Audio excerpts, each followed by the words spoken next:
Сәлеметсіздер ме, қалдарыңыз қалай? Бүгінгі әңгімемізді тыңдап, каналға жазылып, лайк басып, өз ойларыңызбен бөлісе кетіңіздер. Қыз бала босандым. Менің кінәм не? Сәлеметсіздер ме, менің ішімде айтқым келетін нәрсе өте көп. Сіздермен бөлісейін деп едім. Ақыл кеңестеріңіз қажет.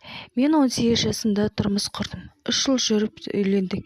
Мектеп кезде балаға ғашық болдым. Өзімнен 3 жас үлкен.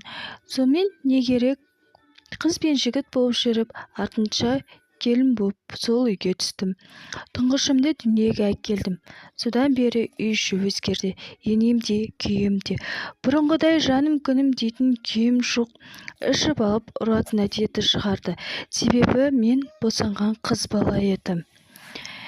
Енем қой демейді. Өзіңе сол керек, тілінен тапқан шығарсың. Туғаның анау қыз деп менсінбейді. Тұңғышым қызым 6 ай болғанда ауырып қалдым. Қыста отын жарам деп аяздадым. Үйді пешпен ысытатын едік, көмір жағамыз. Жаз бойы отын шаппаған еді. Қыдыру мен жолдастарымен солай жүрдім. Содан не керек, больницаға жатып шықтым. Естімеген сөзім жоқ. Қызыма да қарамаған.